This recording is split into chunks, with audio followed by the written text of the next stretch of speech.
সবাইকে সংবাদ এক নজরে স্বাগত। সঙ্গে আছি আমি কাজী শাহরিন।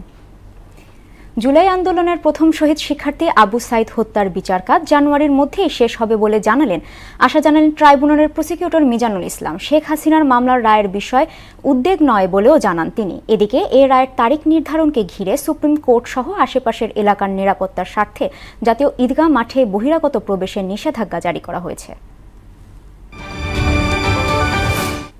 কোনো অশুভ শক্তি ফেব্রুয়ারির নির্বাচন ঠেকাতে পারবে না বলে মন্তব্য করেছেন পরিবেশ উপদেষ্টা সৈয়দা রিজওয়ানা হাসান। রাজনৈতিক দলগুলোর মধ্যে 90% ঐকমত্য হয়েছে দাবি করে বাকিটুকুর বিষয়ে সরকার সিদ্ধান্ত নেবে বলেও জানান তিনি। দুপুরে সচিবালয়ে সাংবাদিকদের সঙ্গে মতবিনিময়কালে এসব কথা বলেন রিজওয়ানা হাসান। ৭১-এর চেতনা ভুলিয়ে দিতে একটি মহল গভীর ষড়যন্ত্র করছে বলে অভিযোগ করেছেন বিএনপির মহাসচিব মির্জা ফখরুল ইসলাম আলমগীর। নির্বাচন বানচালে চক্রান্ত চলছে বলেও জানান তিনি।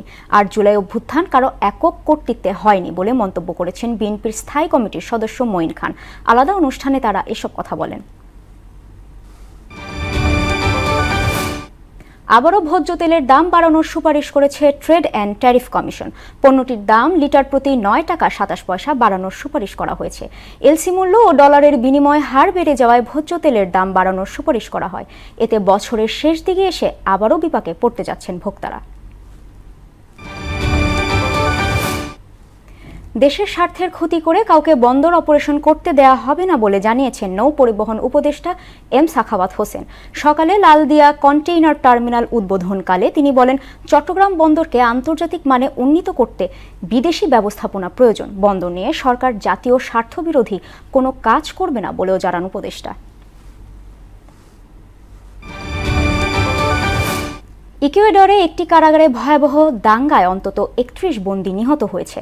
বার্তা সংস্থা রয়টার্সের তথ্যমতে রোববার বন্দরনগরী মাচালের কারাগারে এ সহিংসতার ঘটনা ঘটে। কারা কর্তৃপক্ষ বলছে নিহতদের বেশিরভাগের মৃত্যু হয়েছে শ্বাসরোধ ও ফাঁসিতে ঝুলে। তবে কিভাবে ঘটনাটি ঘটেছে সে বিষয়ে কিছু জানা যায়নি। এ ছিল সংবাদ এক নজরে সবশেষ খবর। সবার আগে জানতে মোহনার সাথেই থাকুন। এতক্ষণ সঙ্গে থাকার জন্য সবাইকে ধন্যবাদ।